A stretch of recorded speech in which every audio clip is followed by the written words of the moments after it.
This is the Diamond Hawgs Podcast with Mason Choate and Robert Stewart. Welcome to the Diamond Hawgs Podcast. I'm your host, Mason Choate, joined, as always, by Robert Stewart and producer Christian. It is opening weekend, College Baseball Showdown. As you're listening to this, unless you're one of the creeps that listens to it at like 12:30 in the morning, we are on our way to Arlington, Texas for the College Baseball Showdown.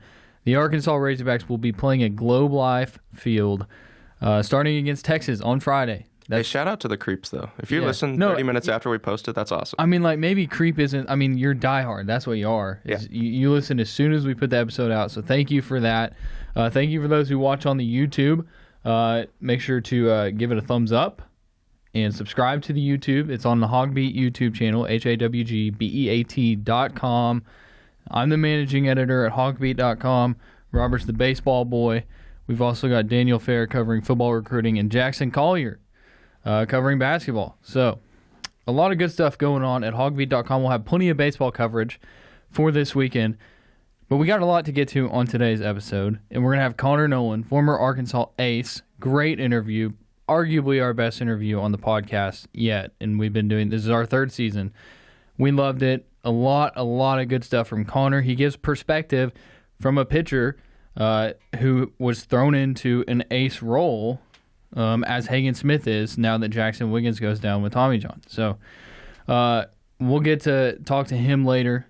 But before we do, on Monday's episode, we talked about the lineup, talked about guys to look out for. We didn't really get to pitchers. So we're going to talk about Arkansas pitchers. The starting rotation is set.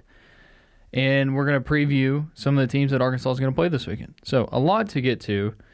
But before we do, we want to remind you about our presenting sponsor. He's the reason that we can do this podcast from Arlington this weekend. It's Matt Morris, State Farm.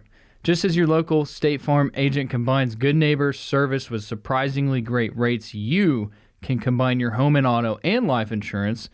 Actually, I don't know if you can combine the life insurance, but I know they provide life insurance. And you get a great rate because it is your good neighbor service, and they have surprisingly great rates. Call State Farm agent Matt Morris. His number is 501-568-3222.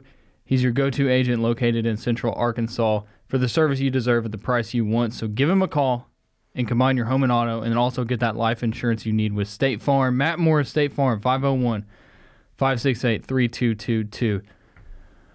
All right, Robert, take it away with the starting rotation. Starting rotation, as we expected, will be Hagen Smith, Will McIntyre, and Hunter Holland. We heard from Dave Van Horn Wednesday morning, and it sounded like it was going to be a bit of a struggle to sit one of those guys with Jackson Wiggins. But, if there's any silver lining to the season-ending surgery he's going to have to undergo, it's that McIntyre and Hunter Holland both get to crack the rotation. These are two guys that, McIntyre is going to be the only right-hander of the group, which is interesting. You'll hear from Noland later on about how cool it is to have two lefties in the rotation. But, obviously everybody knows what Hagen Smith's capable of. Talk about the freshman wall with Connor Noland later, too, as well. So, being a sophomore, hopefully he'll have some more longevity as the season goes on. But, that's...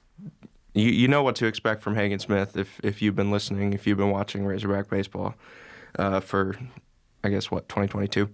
So that's your ace. He's going to start against Texas Friday night. Will McIntyre, the number 2 guy, feels good, right? Matt Hobbs, we talked to him after one of the scrimmages, called him a head-on-the-pillow kind of starter. Lights on kind of guy. I'm looking at these scrimmage stats that I compiled over the last 3 weeks, and it says McIntyre's rocking a 6.0 ERA.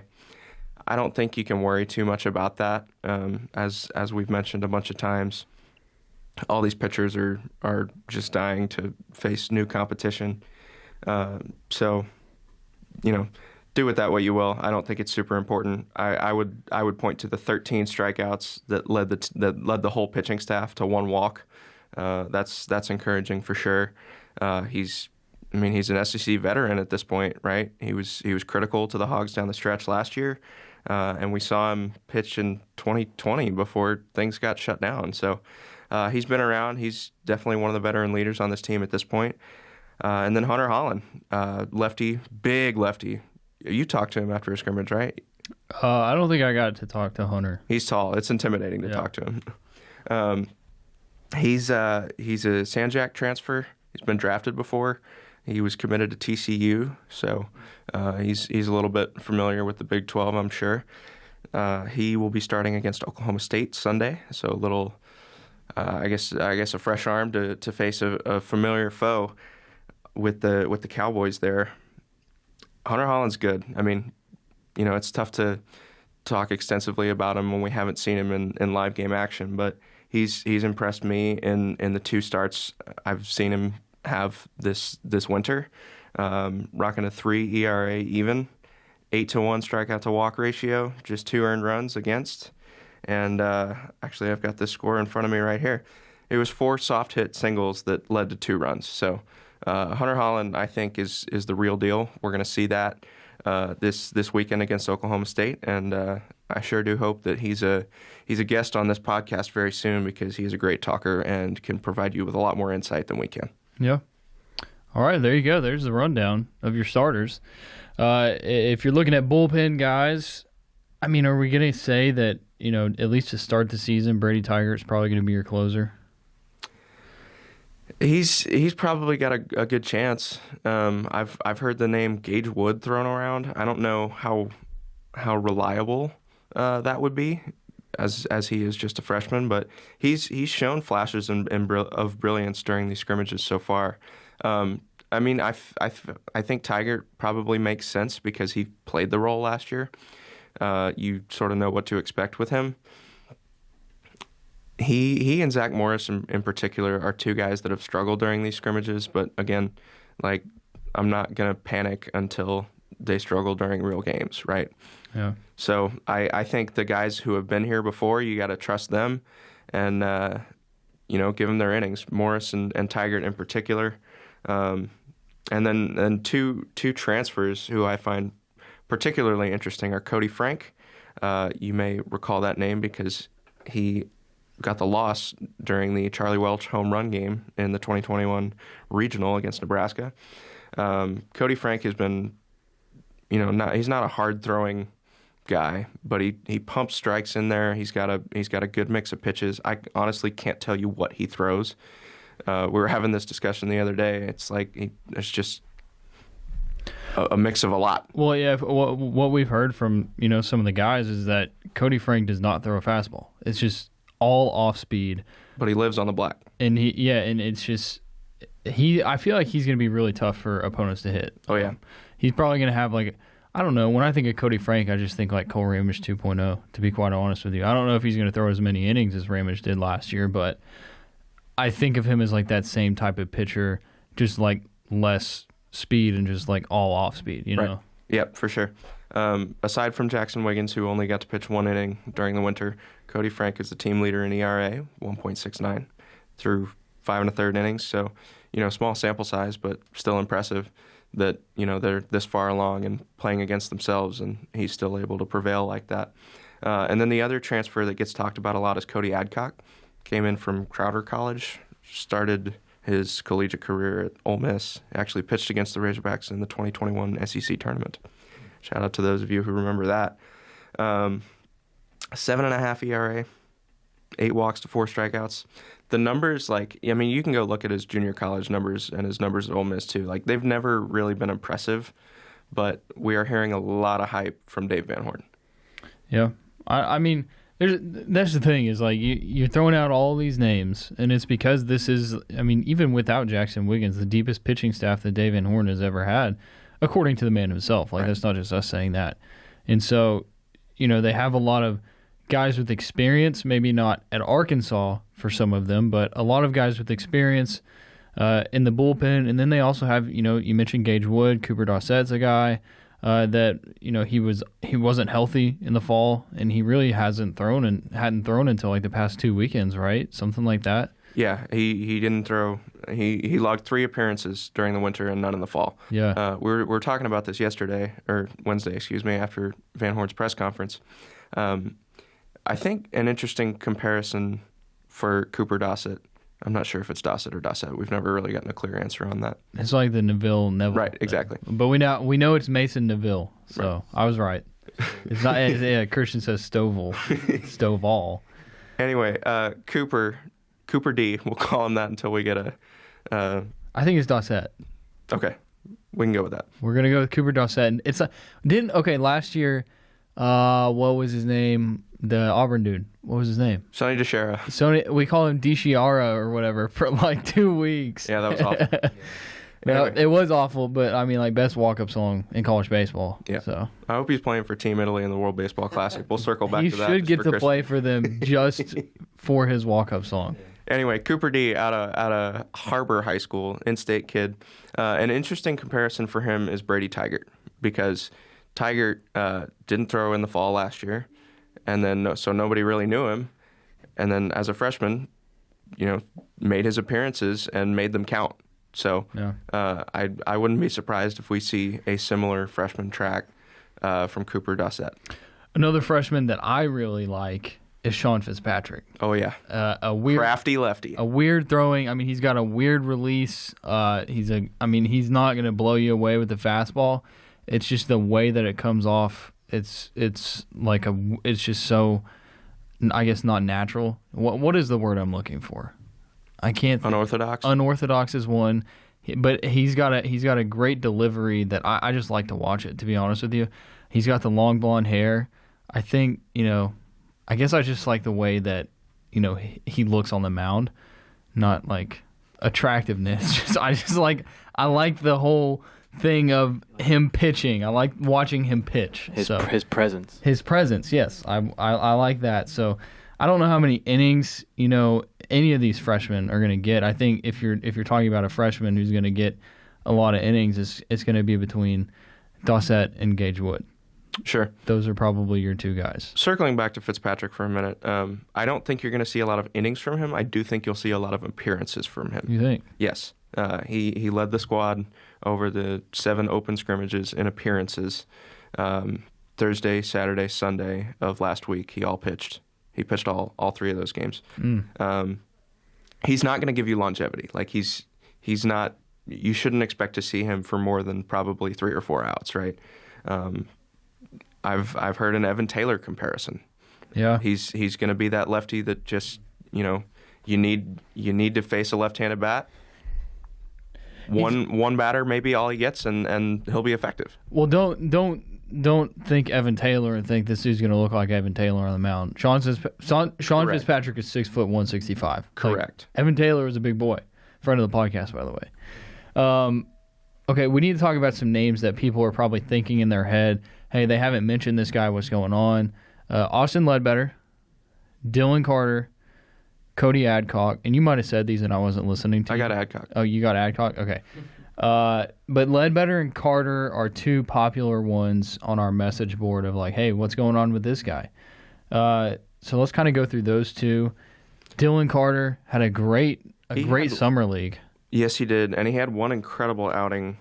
I believe it was February the 6th. Yes, he relieved Brady Tigert, 4 innings, no earned runs against what we think is going to be the starting lineup. And the thing with Carter is like, I don't really know how to feel about it because as of this moment, you're not thinking he's going to do much this year. But, like, how much were we thinking Will McIntyre was going to do going into last year? You know? And so Dylan Carter is on, like, if you're talking just summer league performance, he's on the exact track that Will McIntyre was on going into last year. Sure. Now, I'm not saying he's going to end up being the 2024 Golden Spikes Award winner because that's the next guy we're going to talk about, Austin Ledbetter. Correct. But, Dylan Carter, I mean, like, what do you think? I mean, what do you think he's going to do? I don't know. I mean, I feel like this is something that I hit on last year around this time, too. It's like the first month of the season is for really finding out what these guys are going to be capable of. And then when you think you have an idea, you get into conference play and things change again. Yeah. Right? So it's like I could see him getting a bunch of innings out of the pen early. But, who knows if that'll be the case come April, May, June. All right, Ledbetter, Now, I like watching Ledbetter throw. He's from Bryant, so you know that he's going to end up being a great pitcher. That's just how it goes. A 0 ERA in the College World Series last year. He pitched in the College World Series. I mean, the way I look at it is, I mean, what do you think? He's going to throw in midweeks, you know. I bet you he starts a handful of midweek games this year. And, I mean, maybe a bullpen guy on Sundays, something like that, you know. He's going to throw. As somebody who's coming back, like I feel like with Carter, with Ledbetter, these guys who are returning to Arkansas, they've probably earned themselves some more innings just for sticking around. Mm-hmm. I mean, I say that, and then there's like Jake Faraday, right? Yeah. Is he gonna get those innings like those other two? I don't really think so. Yeah. I don't know. And then we should mention Nick Griffin, right? Oh yeah, Nick Griffin probably gonna redshirt. I mean, it's almost a guarantee. Like. That Dave Van Horn said that when asked how Nick Griffin is doing, I think he said like not he's so good. Not doing so good. So it sounds like Nick Griffin is going to redshirt, which is unfortunate because you know that's a potential lefty guy that could be good for you, and he's not. So he and Jackson Wiggins were the only guys who logged one appearance in the winter scrimmages. So that tells you he's probably not healthy. Go ahead, Christian. No, I was about to ask that. Was it based on solely performance, or is there injury history there? I mean, definitely injury history, right? I think so, but at the same time, you know, this one appearance that I have for him, he gave up 4 earned runs and got 1 out.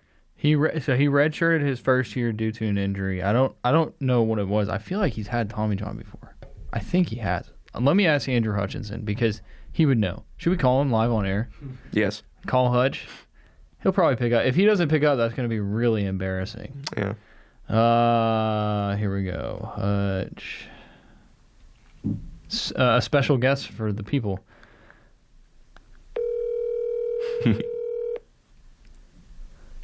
Come on. Hey. Hutch. I can't hear you very well. Can you hear me now? Yeah, I got you. Hey, you're on the Diamond Hawgs Podcast right now. Oh, I am? Yes. What was Nick Griffin's injury his freshman year? He had Tommy John. Okay, that's what I thought. I was just confirming. Yep. Okay. Yeah, he had it it was like soon after he got on campus, like August or September or something like that. Okay, that's all I needed. Yep. All right, thanks. See you in Arlington. See ya. Yeah, see you in Arlington, Hutch. I am going to try to hammer out those plans today, obviously, since y'all are leaving tomorrow. Okay, well, all the people listening to the podcast are going to be expecting you to be there now. All right, I'll keep y'all posted. All right, see ya. See ya. What a jerk that guy is. Yeah, so Nick Griffin had Tommy John. That's what I thought. That was a long-winded confirmation of Nick Griffin having Tommy John surgery. All right. Before we move on, let's talk about Matt Moore State Farm. So, when we're traveling to Arlington this weekend, we will be covered by State Farm, and that is thanks to Matt Morris State Farm. I use State Farm insurance personally because you get a great rate. They're very helpful. If anything is like any little detail is wrong, they will give me a call and say, "Hey, this is what's going on. Let's get this figured out." And they want to help you. They give you that car insurance. They give you home insurance. They give you life insurance. And Matt Morris can help you with all of that, not just in Central Arkansas, but all across the state of Arkansas. And he's helping us to get to Arlington. He's going to keep us safe. Anything that happens, covered. State Farm. Matt Morris. Huge. Give him a call, 501-568-3222. Get those great rates. Get that coverage you need. Save some money while you're at it, to be quite honest with you. Just save some money. Don't spend money you don't need to spend, you know? Save that money, buy some tickets to go watch Arkansas play baseball, you know? So call Matt Morris, save that money, get those great rates, 501-568-3222. Shall we do a quick hitters on all the freshmen we haven't mentioned? Because I think that's all it is. Yeah, I mean, we could, and you know. Just real quick. Okay. Josh Heineman, big guy from Jonesboro. I believe he played offensive line in high school. Retired 7 in a row during a scrimmage. Good for him. It'd be cool to see him. Who else? Christian Fouch. Christian Fouch. He's got a splitter. That's all we know. He's a two-pitch pitcher. We were talking to Tavian Josenberger one day, and Josenberger. and by the way, shout out to Tavian Josenberger's parents. His dad sent me a DM saying, thanks for having my son on. Hey, pleasure's all ours. for sure. All right. Josenberger told us he's a two-pitch pitcher, saw a couple splitters in a row, and then he hung a fastball and he took him deep. So that's what you can expect from Christian Fouch, fastball splitter. Ben Bybee. Everyone talks about a splitter. Ben Bybee. Another Kansas guy. Overland Park, I think. Mm-hmm. He's from the greater KC area. That's true. Talk about a big guy. 6'6", 235. He is big. I feel like I've seen him play more umpire than pitcher during these scrimmages. Whoa. The umpire crew is short a few people during scrimmages. So Ben Parker Bybee's Coyle. He's a lefty. I don't really know much about him. Jordan Husky. Another lefty. Don't really know much about him. I think that's it, man. I think we're good. Okay, cool. Knocked them all out. Christian, who's your preseason MVP pitcher? Talking to the mic, buddy. He's thinking. Yeah. Yeah, I gotta think. Give me a second. Go ahead. I mean, it has to be. I'm probably gonna steal your answer, but it has to be McIntyre, right? If we're going with the Golden Spikes tour. If the script is going to play out But- the way it should, yes. To change it up, I'll say Hagen Smith. Yeah. I mean that's fair. Fair answer. Um, It's Hunter Holland for me. Hunter Holland's a great answer. I think we're gonna see a big year from the new guy. Yeah, I like it. Okay, so you went with Smith. That means I get to go with McIntyre. Yes. Okay. So Let's just pick the three Yeah, starting pitchers. we're Call going to it a pick the day. three starters. Let's talk about like a guy that, and we don't have a whole lot more time to spend on pitchers here. Let's talk about a guy that, needs to step up, needs to be that guy. I mean, it's probably going to be Zach Morris, right? Like, he's got to figure it out, and he's got to come out of that bullpen and be that guy. Consistently. He needs to be the first guy out of the bullpen on Friday nights. That's what he needs to be for Arkansas, right? I mean, I would say him and Tiger, depending on the matchup.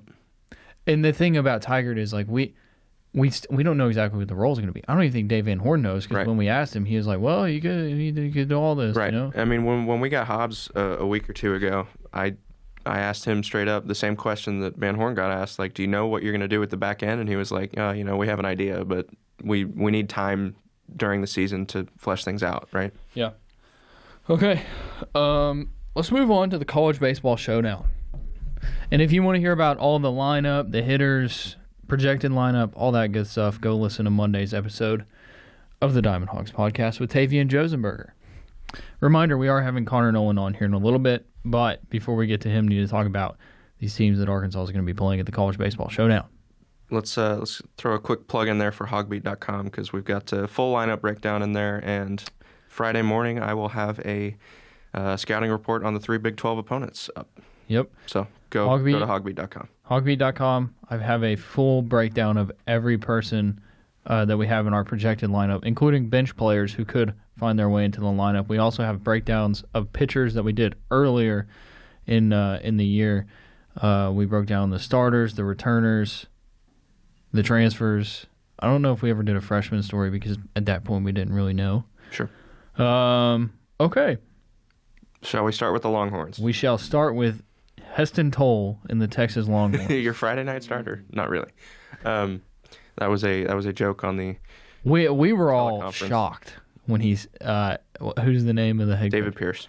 Yeah, he says that Heston Toll's going to be his Friday night starter. I don't know why Dave let him go. We all just sat there for a second. We were like, is he serious?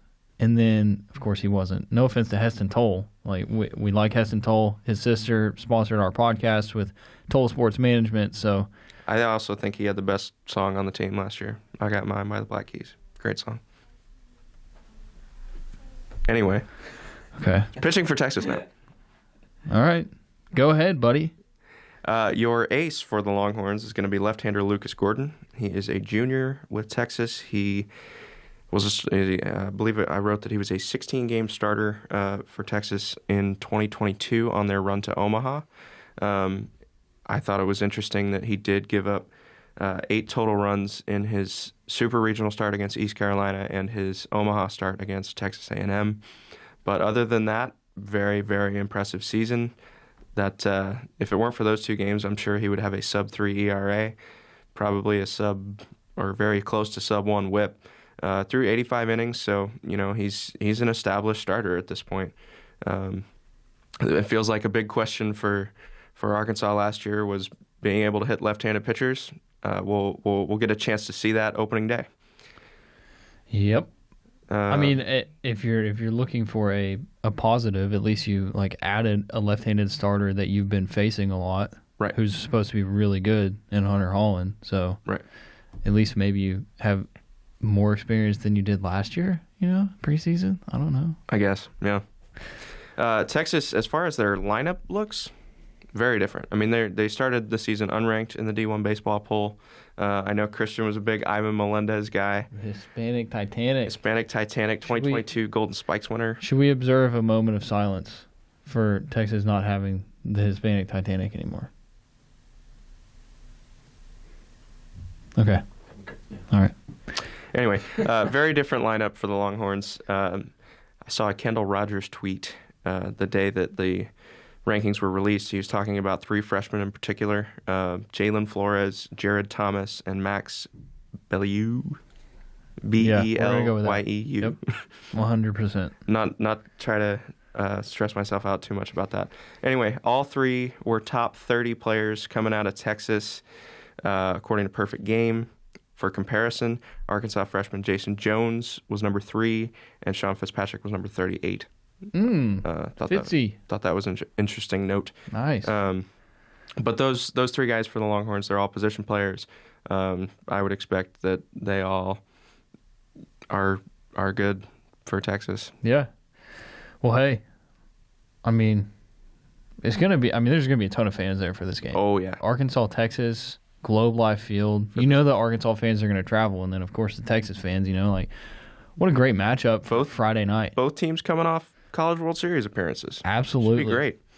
Moving on to TCU, though, because we don't have a lot of time. Cam Brown is your starter. Yeah, I want to talk about Kirk Saarloos, though. Because a list came out of the most handsome head coaches in the SEC. Christian, did you see the list? No? Okay, grab the mic and tell me who you think the most handsome coach in the SEC is. Dave Van Horn, of course. No, he was top 10 though. No, no offense to DVH. What was he, number 7? Yeah. Okay. The email said he was top 10 in a 14-team league. I mean, it should be pretty obvious who you think it is, right? Tennessee. Who am I missing? Tony Vitello. Oh yeah, of course. Yeah. He was number 2. Right? Absolutely. He was number 2. Yeah. No, to him, to TCU. No, that's. This is only SEC. Oh yeah, for the SEC. List. Okay. Who was number 1? It was Georgia, right? Strickland. Yeah. I mean, he's not bad, but Tony Vitello. Vitello on MLB Network during the draft, great. Yeah, he was good at that. Desk. Great TV. Whatever. Yeah. Anyways, Kirk Saarloos is a good-looking man. That's what I'm getting at. If you Google him, it's really hit or miss. But his appearance on the teleconference was good. Yes. No, he looked good. And this is just man to man, All right, go ahead, Robert. Anyway, Mr. Attractive will be throwing Cam Brown, his right-handed junior, against the Razorbacks on Saturday. He posted a 4.42 ERA in 53 innings last year. I believe he had 8 or 9 starts. So he's a veteran with the Horned Frogs down there in Fort Worth. He had an 8-inning appearance in the College Station Regional last year. Thought it was impressive that he did that on the postseason stage. Yeah, I was afraid. So for people who listen to the podcast, I had an A&M future last year for them to win the national championship. Correct. And TCU had you sweating. TCU had me sweating because I thought TCU was going to win. I thought they were going to beat A&M and go to the College World Series. But it would have been funny if TCU knocked off Schlossnagle, who just left TCU for A&M. Yeah. Anyways. But aside from the starting pitcher for TCU, I think the big thing to note is that they're going to be an impressive team at the plate. The Big 12 coaches picked them to win the conference this year. Wow. Noteworthy, they're number 15 in the D1 baseball rankings. They've got preseason player of the year in the Big 12, Braden Taylor. He's a third baseman. He's also on the Golden Spikes watch list. Career .319 hitter, 2-year starter at TCU. Got an OPS north of 1,000. So the dude can rake is what I understand about him. All right. They've got 5 other players on the preseason All Big 12 team. So cool. It's a loaded squad. Saturday should be fun. To watch it. Will McIntyre. Righty on righty. Yep. Should be fun. Let's move on to Oklahoma State. Let's move on to Oklahoma State. The I need matchup. you to do some talking for a minute while I do some research. Quick. Okay. Well, here's the thing about Oklahoma State. And it's unfortunate that this isn't like Arkansas-Texas, great matchup. This should be the Friday night matchup, right?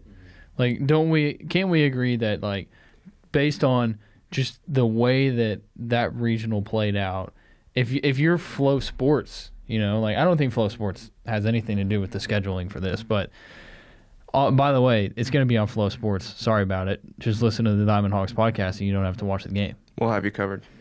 Well, it should be the Friday night game, right, Christian? Yeah, I totally agree. I was actually just watching the highlights from the regional. Yeah. It was so electric. Yeah. I remember being so stressed, and you guys were there. I was at home, but I remember jumping out of my chair many times and just like, yeah, it was a great series.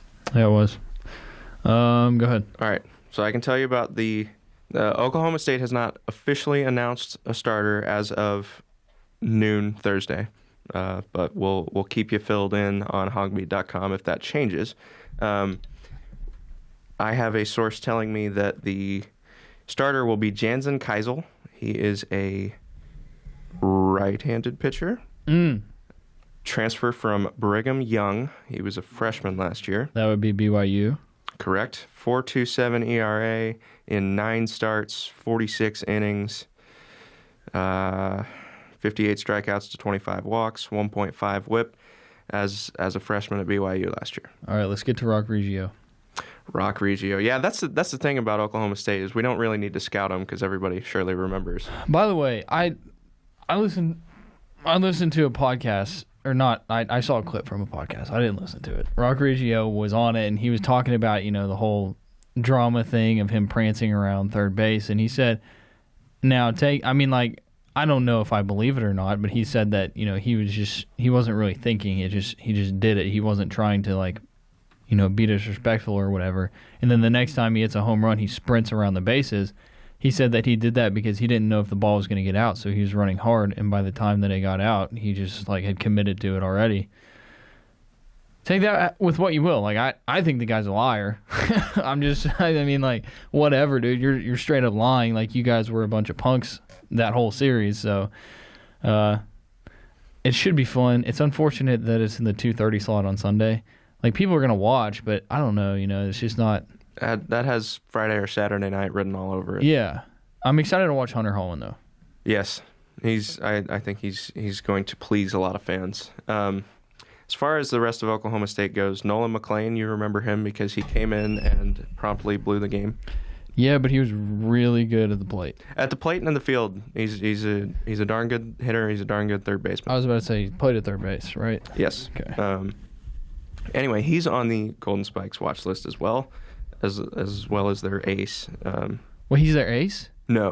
Their ace is also on the watch list. Yeah, I'm not going to talk about him because they're not going to face him. No, that's fine. Okay. You got something, Christian? Yeah, this is probably bad research on my part, but have they talked about limiting his pitching or limiting his hitting or pushing him one way or the other? I would continue to use him both ways, but I don't know if McLean? Yeah. I don't know. It seems like based on the sample size we got in Stillwater last year, his prowess is at the plate, and I would focus his training efforts there. Anyway, the rest of Oklahoma State, you'll recognize the names: David Mendham at first, Rock Reggio at second, Marcus Brown, the Springdale kid, at short, Nolan McLean. Oh, they've got him listed as the probable starter in right field. That's interesting. Didn't see that one coming. Cool.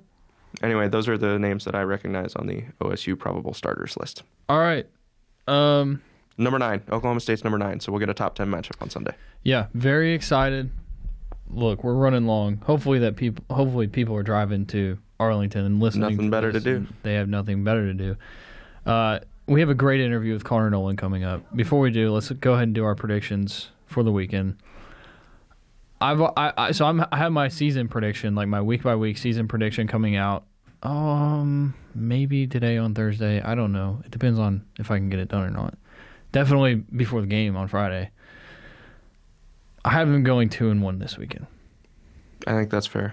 And I can't decide if they're going to lose on Saturday or Sunday. I think I'm going to pick them to lose to Oklahoma State. I'll take TCU. Take TCU. I think they will be. Hunter Holland will be pitching in what they will view as a rubber game, and they will prevail. Christian, who was right like in all of his postseason predictions, by the way. Yeah, that was wild. I think the opener is a chance for them to drop one of the games this weekend. Yeah, they might get because they might get surprised by Texas. They got who's pitching again from Texas? Lucas Gordon. Yeah, I mean he's lefty, great lefty. I mean they might kind of get shocked by him. We'll see, but hopefully they respond, and maybe I'm wrong, but.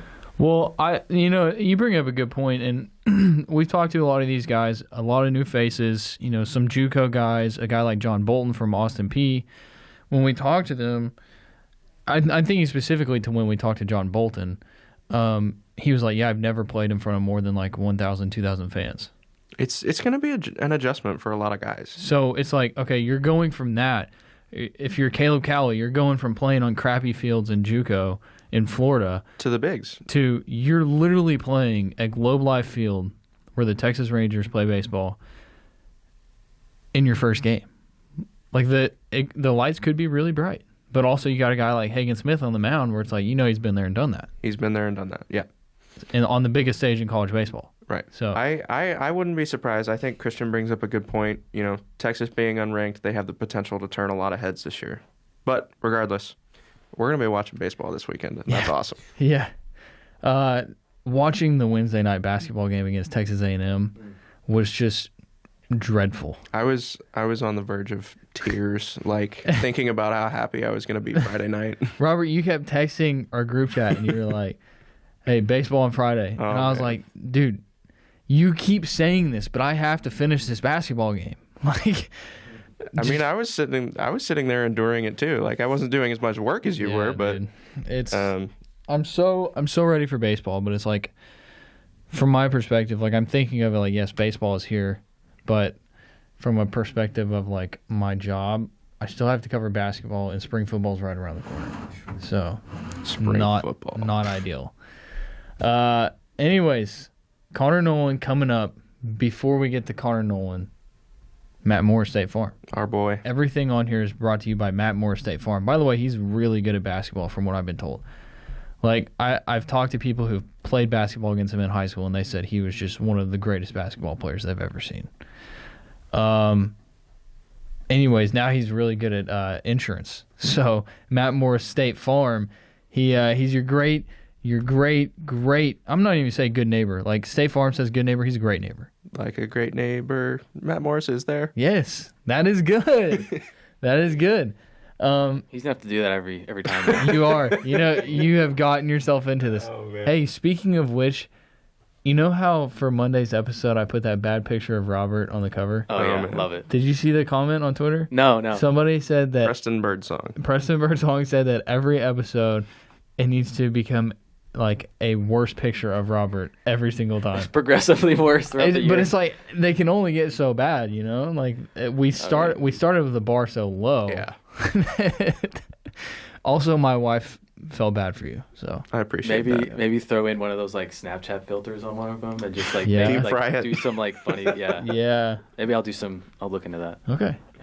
Oh man. Yeah, she said that she felt bad for you, and I was like, he doesn't have a problem with it. He said it was okay. You have a comment? I didn't fight it. Which is he didn't have a choice. That is consent. That he did not say no. Okay, Matt Moore, State Farm though.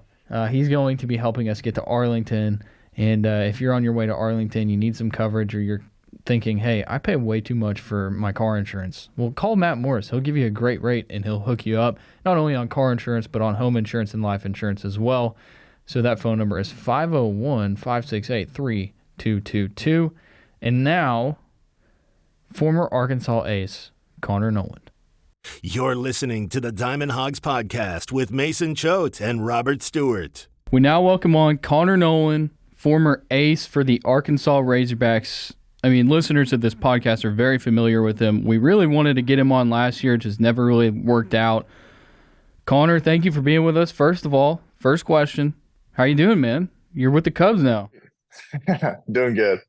Enjoying life and this new aspect that's going on. It's pretty fun. Is it weird for you right now? Because normally, you'd be getting ready for opening day around this time.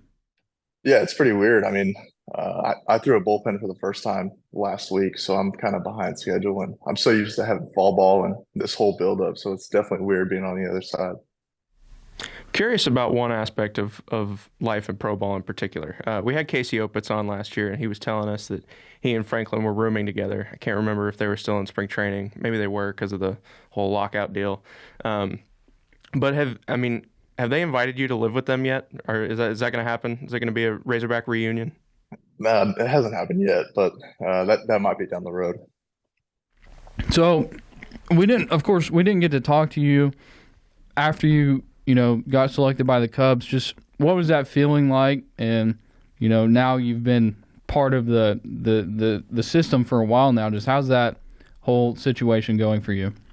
It's going good. I mean, it was a surreal experience. Obviously, the draft is unlike any other. It's kind of a big sit and wait game.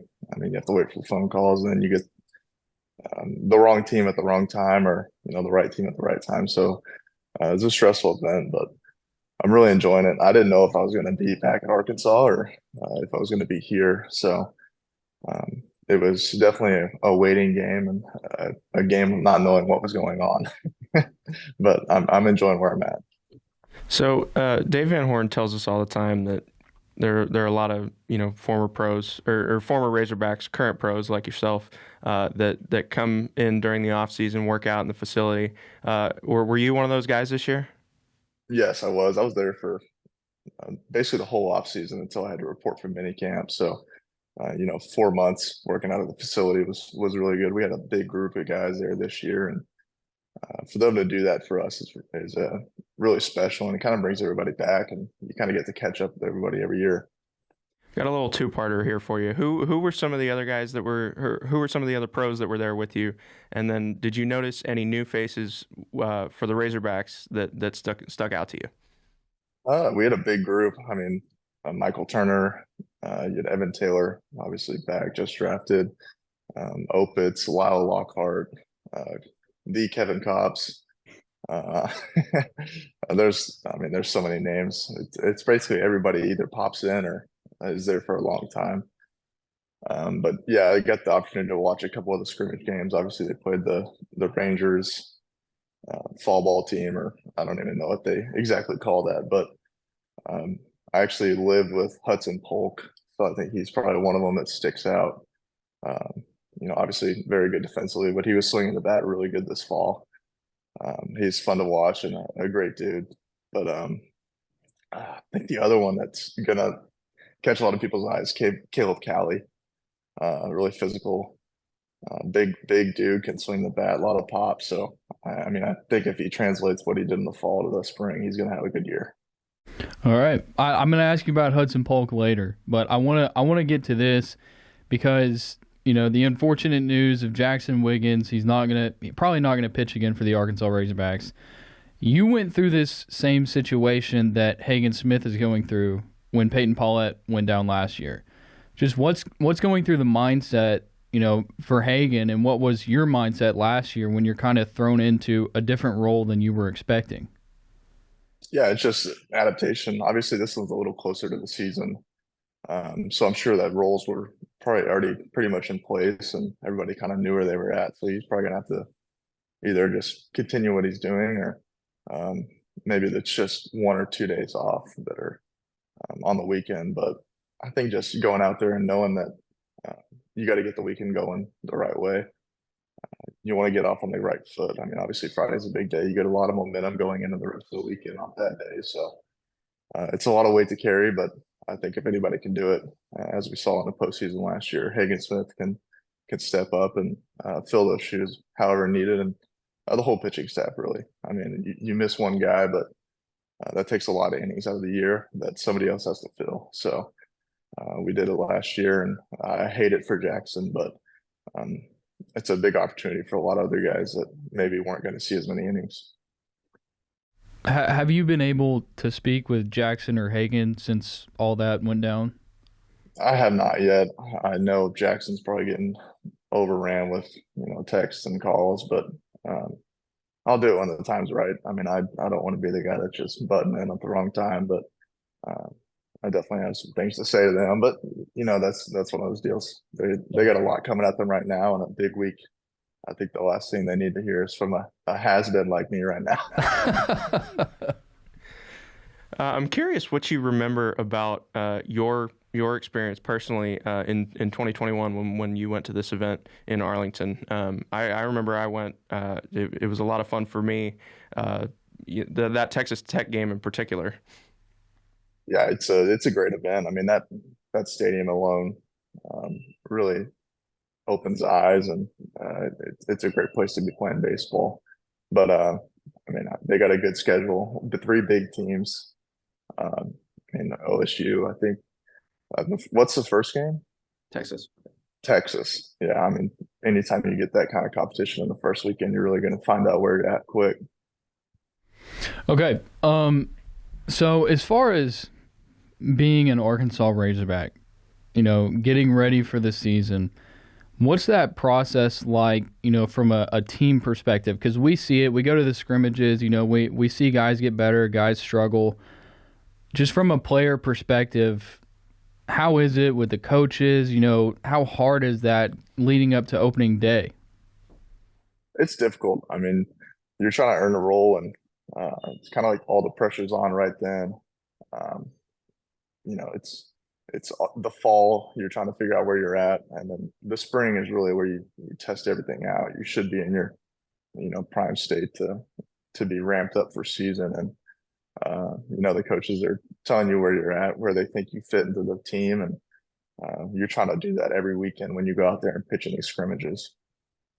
We've heard so many pitchers tell us after scrimmages these past few weeks that they're just dying to face different competition. Like Hunter Holland the other day was saying he's faced these starting hitters like 14 or 15 times. I mean, like, can you take us in the mindset of you get through that last scrimmage and then opening day comes around? How relieving is it to finally face somebody different? Yeah, the weight of the world's off your shoulders. You don't have to face the same guys you've been facing, every week for 6 months.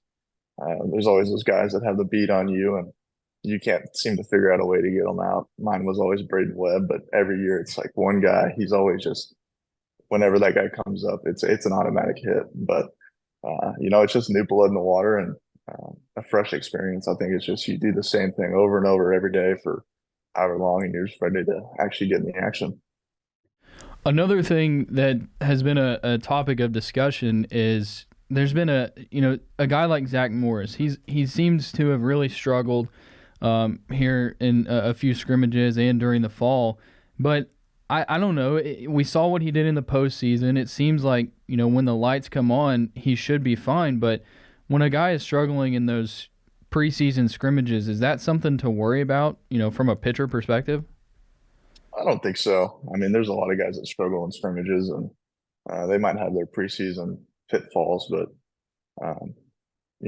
it's like, I guess the best example is in 21. I mean, Patrick Wicklander didn't throw for us until week 4, week 5, and he didn't look too great in the first couple of weeks, and then all of a sudden he's a 1 ERA kind of guy on Friday nights. So he might have pitfalls early, but I think he's experienced enough, and he has good enough stuff to carry him through whatever he goes through.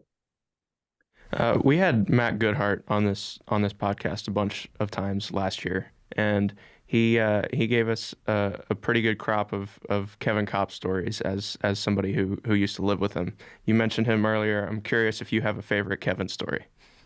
Oh, goodness. There's so many. I feel like he probably told a lot of them.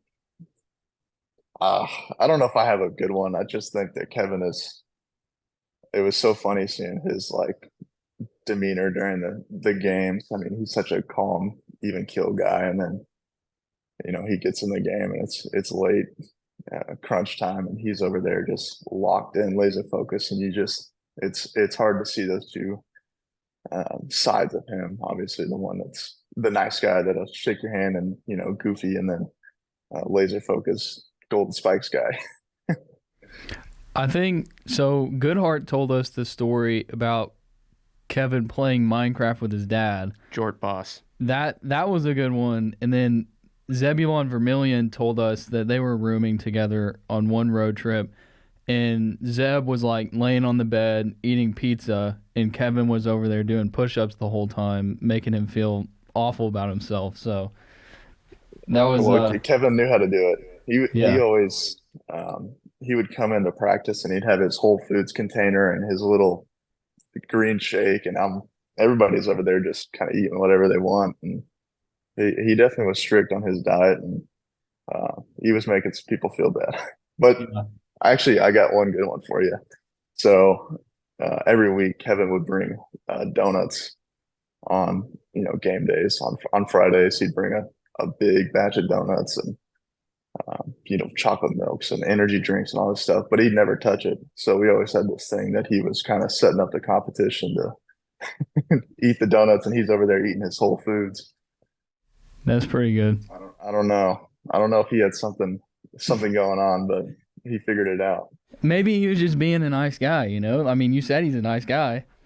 That could also be it. Another guy who has a story about him that maybe it got blown out of proportion is Will McIntyre. Apparently, he went into Dave Van Horn's office and demanded to get innings. So, and then, I mean, like last year, the way he finished the season was incredible. I'm curious what your thoughts on Will are, and just the way that he developed from not even throwing at the beginning of last year to now he's going to be a weekend starter for Arkansas. Yeah, it's unbelievable. I mean, I remember last year he was kind of down on himself and, didn't really know where to go from not having innings. And when he had his opportunity early, I think it didn't go too hot from what I remember. But then he gets in the postseason. It's just like the ultimate competitor, throwing strikes. And that was the biggest thing that we needed. So for him to take advantage of that and just keep it rolling into another year, I mean, I'm super excited for the guy. And he's got great stuff. I mean, he throws a lot of strikes. He has a ton of pitches, and he mixes well. So I think that if he can continue to do that, he's going to have a big year. On the topic of the postseason, with Oklahoma State on the slate for this weekend, we've asked several guys how they feel about facing the Cowboys again, and we can't really get a response out of them. But do you think that they're secretly super pumped up to play them again? See, they can't tell you, but I'll tell you. I bet they're fired up. That was an emotional roller coaster last year, and there's a lot of talk going on, and I think there might be some built-up aggression from both sides that's getting ready to get released. I think after one scrimmage, like Robert was asking a question to it was McIntyre, and he was like leading up to like, is there one team that you're looking forward to facing or whatever? And Oliver was like, oh no, let's not do that. And so, but we can get that from you because you don't have to deal with that anymore. See, I don't have to report to anybody. They have their PR training they got to go through, and they got to be kind of cautious. But see, I get to answer the hard questions. There you go. Okay. That's why we have you on. Yeah.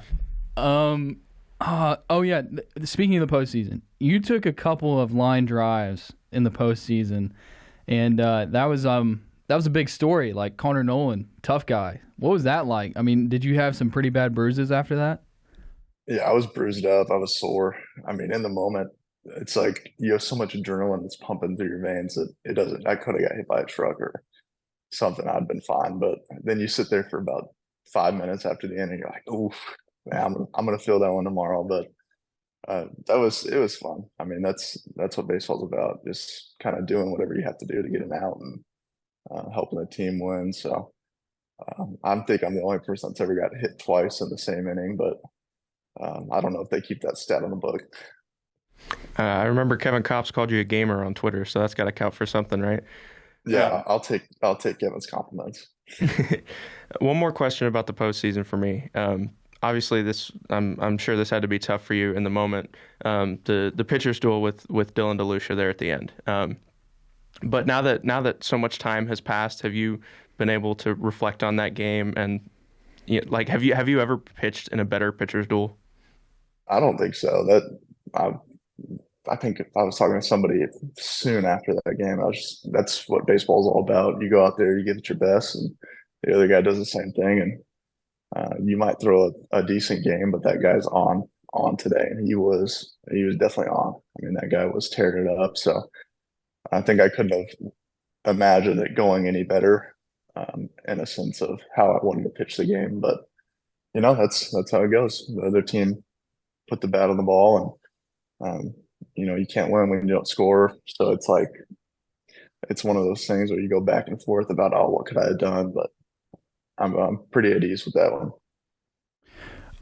I want to ask you about this. So Hagen Smith, we kind of talked about him a little bit. Brady Tigert, another guy who was a freshman last year. It seems like both of those guys kind of hit a freshman wall towards the end of the regular season. Is the freshman wall a real thing, and how do you get over that? I think it's a real thing. I mean, once you hit a certain inning count, it's hard to adapt to that workload that you're not used to. Obviously, coming from high school, you throw once a week as a starter. I'm sure both of those guys were in that spot. But, Tigert, he's going back-to-back days or 2 days on a weekend. So I think getting adapted to having that workload and on the repetitive a cycle that it is in college baseball, it's definitely tough. But I think you just need rest. That's the biggest thing. I think we did it with Hagen. He took the last couple weekends off and came out of the pen.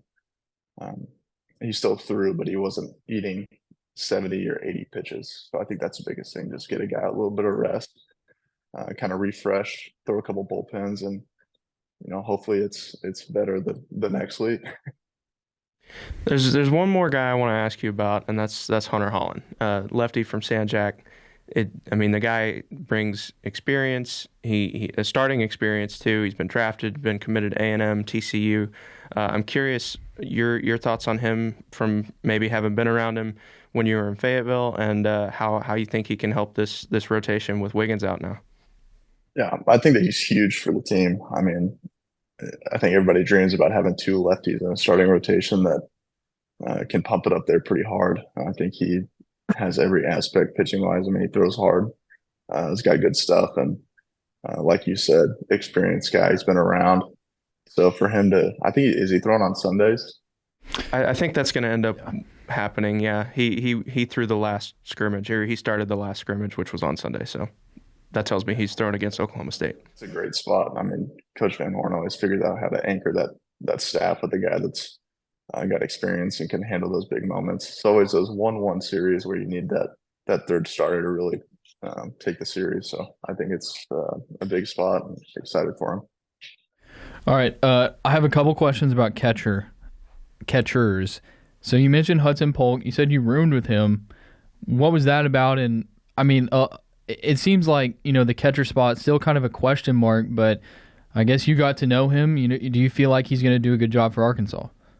Yeah, I think he'll do great.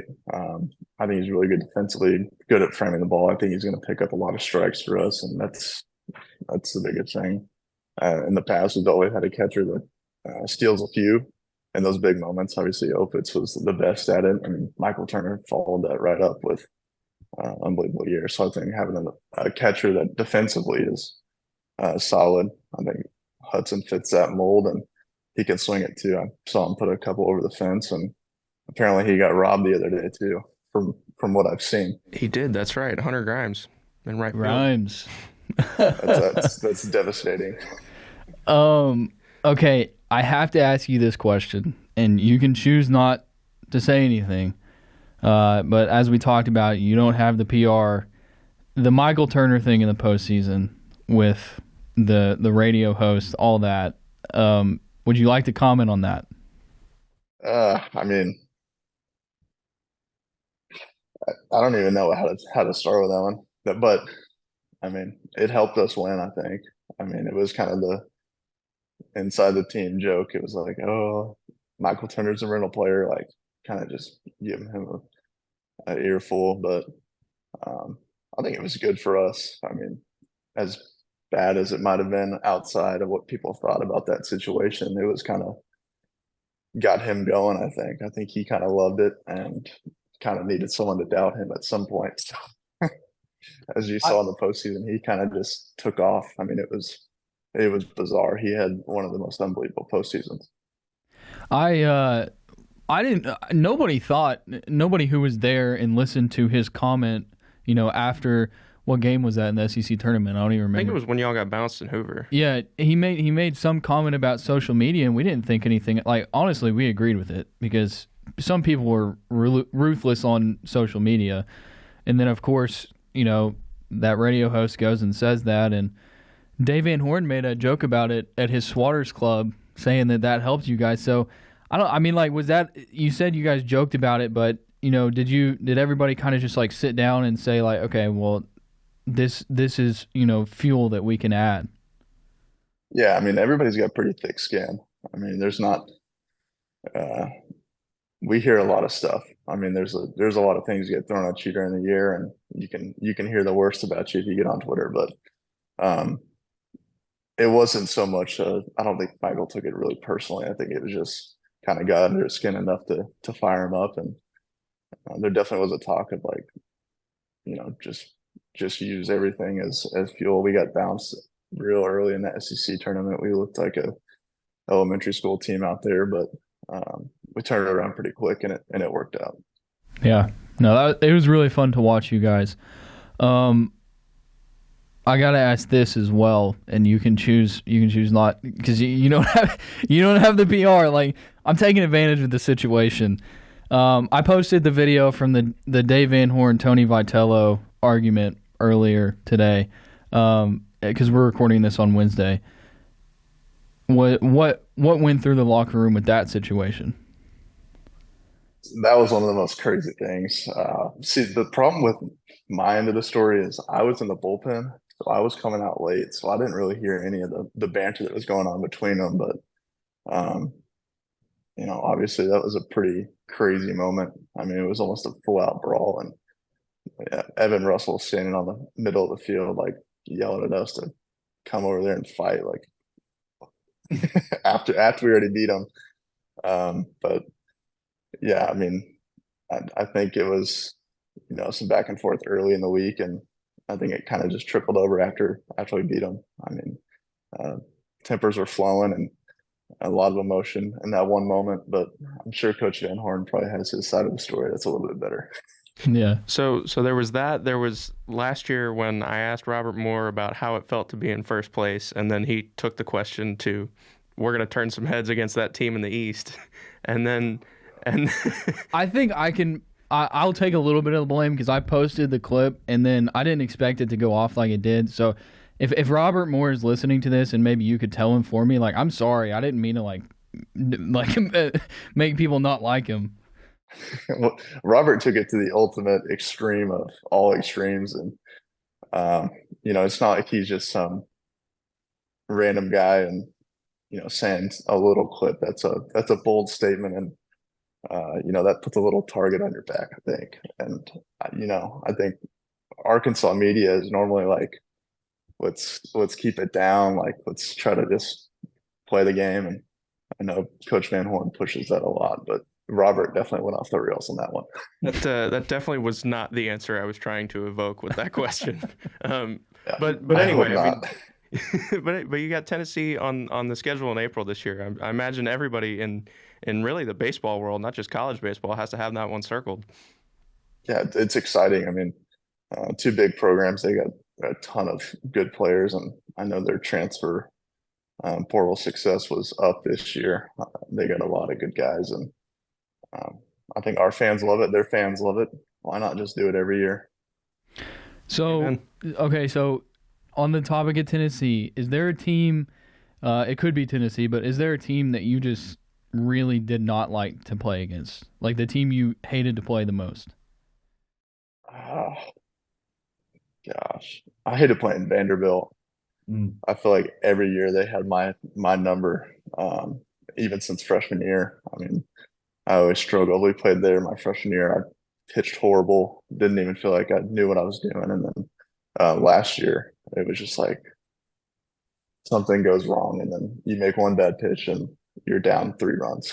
So I think they always had my number, but fans wise, I think is probably the biggest thing. I always hated A&M, but I loved it, but I hated it at the same time. I mean, I love how energetic their fans are. They get into it. They're screaming at you. They're saying anything they have to get under your skin. And obviously everybody knows about the ball 4 chant. And, I got to ball 12 last year, and that's one of those ones you got to just, take it to the teeth and keep going. Yeah. Okay. Honestly, I could sit here and ask you questions all day. Zach Gregory, I'm sure you noticed we were big Gregory guys. The Moneyball clip after every time he got on base. Did he ever talk about us? He did not, but I know that his OBP was his prized possession, and he's actually out here right now in Arizona. Obviously, he's at GCU, so I might go catch that game on Friday or Saturday. Who are they playing? Yeah, do you know who they're playing? I want to say it's a super small school. I don't really know exactly, but it's an Arizona school. Okay. Yeah, the thing with Gregory was it Wicklander that told us that he was the hardest guy to pitch against? Yes. What makes it so difficult? And he doesn't play for Arkansas anymore. It's just more of like a personal thing we want to know. What makes it so difficult to pitch against a guy like him? I think he's got a great eye. I mean, if you're not, throwing it in the zone, or throwing executed pitches low that are, breaking through the zone, he's not going to swing. So I think, you got to offer him something that he can't do a lot with. And, the inner half he does a great job with. So he can really capitalize on anything that's in the zone. He's not a huge guy. So it's kind of a shrunken zone. And you got to be pretty fine with all your pitches. I remember you mentioned Braden Webb a while ago. Is he your answer to the toughest Razorback you've had to face? I don't know if he's the toughest Razorback, but he definitely had my number. I'd have to say Kerstad was the toughest one. Obviously he's probably one of the best players to come out of Arkansas, but Braden Webb always had my number. I don't know what it was. I could make a great pitch, executed on 0-2, and he would hit it out every time. I think he hit 5 home runs off me last fall or something crazy. Heston's a valid answer. Yeah, Kerstad, that makes sense. Webb, his College World Series, the way he led off some of those games, that was incredible. Was it the Stanford game where he had the triple off the wall? That was awesome. A great way to get y'all started. Oh, another team, Stanford. You guys lost to them in Round Rock. By the way, I think we were the only media in Round Rock. That awful tournament. I think DVH hated it as well. And we missed your start. Yeah. That was annoying. Talk about Round Rock before I ask you about Stanford. Was it as bad as it was for you guys? It was just the weather was horrible. I mean, any other situation where you have any sun at all, it probably would have been fine. But, playing in 28 degrees and light rain is not ideal for an opening weekend anywhere. So it was, I think the biggest thing was, obviously, I don't think there were too many fans there, which I don't blame them. I wouldn't have gone outside if I didn't have to, but I think definitely being in Arlington is going to help. Another, adding fuel to the fire, I think it was Alex Williams. Was that his name for Stanford? Yes. He said that he would take his lineup over y'all. Was that something that you guys kind of used in that game? What was the score, like 17-2 or something like that? Yeah. It was kind of a joke during the game.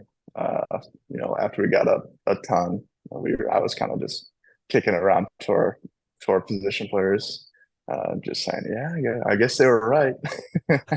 But that was another situation where, obviously Oliver kind of came in and was like, let's not say anything. And then Coach Van Horn kind of reassured us that we should not say anything about his comments. And then after we beat them, they just kind of stuck to that because I was going to throw something in there at the end, but stayed away from it.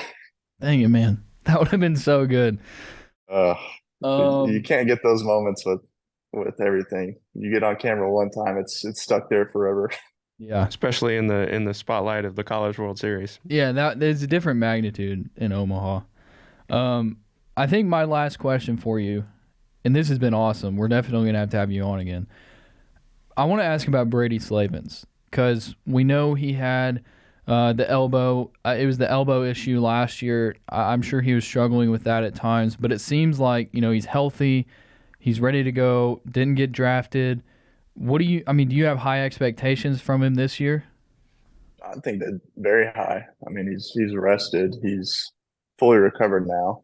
I mean, we always knew that his arm was, not right in a sense. I think last year he struggled with it all season.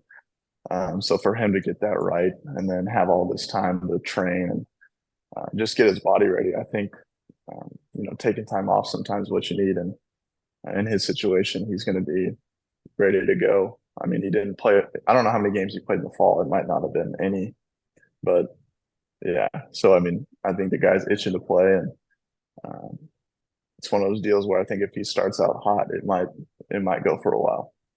You mentioned his arm being healthy. I've never seen him play third base before, but that's where he was in for some of the scrimmages this winter. So did you know that he could do that? I didn't know that, and I don't think he'll be playing third base, but I could be totally wrong. I think he's probably going to be in the outfield or I don't even know. I guess first base again would be first base. Yeah, Dave assured us he would not be playing outfield. No, because another thing to Oliver, which I don't know if he listens, but Oliver put down on his he sent a roster to us and he had Slavens in the outfield, and we were like, "Hey, why do you have Slavens in the outfield?" Dave told us he's going to be first base. And Oliver's like, that's what he said. And then we get in the press conference with Dave, and he's like, well, Oliver was wrong. He's going to be our first baseman. He's got to stop spending so much time with football. Yeah, because Oliver splits time with football. So, but we like Oliver. He's good to us. Okay, last question. I lied. I'm sorry. I'm doing my preseason prediction story, like week by week. Here's what I think Arkansas's record is going to be. Now, I know that you probably haven't, looked at the schedule. But as far as the team talent, do you think that this team has the talent? Because there's a ton of new faces, but you've been around them. Do you think this team has the talent to make it to Omaha again and make another run? Yeah, I think so. I mean, they reloaded big time, and I think they got the big pieces to the puzzle that they needed out of the transfer portal. I mean, anytime you add guys like Caleb Cali and Hunter Holland, I mean, that's two guys that'll make a big impact on your team. And I think if they pitch well, that's all they need to do. I mean, you can win a lot of games with pitching, and they'll obviously sling it well. You get a lot of pop, a lot of guys that know the strike zone. So I think they have everything they need to make that run. All right, I lied again. I have one more question. I have one more question, and then I'll save the rest for next time we get you on. I have declared Will McIntyre the 2023 Golden Spikes Award winner. Do you think that is possible? Oh, this is long-standing. It's not recent or anything. Like, yeah, no, it happened like after his second appearance last year. Yeah, I mean, there's always a chance. You never know. I think having another pitcher win it would be, it's going to be tough. I don't think pitchers winning I don't know. It's kind of like the MVP. It's always a quarterback. So I think that it's probably going to be a position player, but if I was going to put my money somewhere, I think Will McIntyre is a good choice. There you go. That's what I needed. We've seen all the NFL script memes recently. This is the college baseball script. It's been written. It's going to happen. It's Will McIntyre. I've also keep this recording. I've also just put it in the back of your head. Austin Ledbetter is going to win the 2024 Golden Spikes Award winner. So those Bryant guys. Yeah. Back Arkansas pitchers. That's back-to-back Bryant guys. What? No, I'll save the Bryant question for later. I'll save it later. Connor, thank you so much, man. We'll have to get you back on. We wish you the best of luck this season. We'll be keeping up with you. And thank you so much, man. Thanks for having me on. Had a good time with you guys. The Diamond Hawgs Podcast is the premier Razorback baseball podcast. Huge thanks to Connor Noland. What a great interview. Hopefully the first of many with him. Yeah, I hope that we can talk to him a lot more throughout. And when we finished that interview, we both looked at each other and we were like, "Yep, that was it. That was great." True story. That happened. So he was brought to you by Matt Moore State Farm. Look, you're listening to this. We're on the road to Arlington, and we're covered by Matt Moore State Farm. And it is. I mean, I'm telling you that I personally use State Farm because I get the great rate. I don't make a whole lot of money, guys. Breaking news. I don't make a whole lot of money, but I can afford State Farm, and it's also, I got full coverage. So you can get that for a great rate as well. Call Matt Morris. You don't have to be in Central Arkansas. You can be in any part of hog country. His number is 501-568-3222. Call him for car insurance, home insurance, life insurance. And now we go to Christian Cheatham with his baseball report. All right, so this one is going to be Pro Hogs International. So, as most of you baseball fans know, the World Baseball Classic is back after, I think, a 6-year hiatus from COVID. One of our former Hogs, Dominic Fletcher, is playing on Team Italy. And that game is on March 9th. And I'm a huge fan of the WBC in general. It's like the World Cup for me, though. Like You're going. It's an I'm outstanding going, yeah. tournament.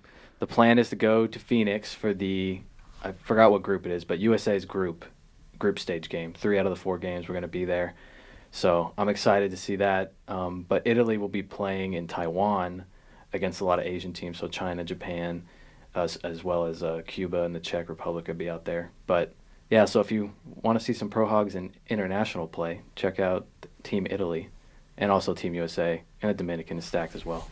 His brother's also playing with him, right, David? Yes. Big League David Fletcher. And as well as Vinny Pascatino from the Royals. So yeah, we watched him hit a bomb. Yeah, we did. You didn't. You weren't there. We invited you. You didn't want to go. Oh. But your wife was giving birth, like, at any moment. Oh, yeah. So, That was a valid excuse. we were like, Christian, why can't you come? He was like, she could go into labor at any point. So, but we had a good time. We got to watch Vinny. But yeah, what are y'all's thoughts on the WBC? I love the tournament. I mean, 6 years? That's a long time.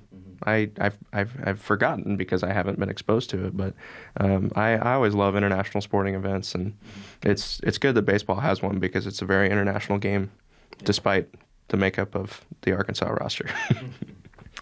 I don't think he's going to be on here, but I'm looking to see if Sonny DeShera is on Team Italy. I checked, he's not. He's not? I was going to say everybody should use his walk-up song at least on that team. That sucks.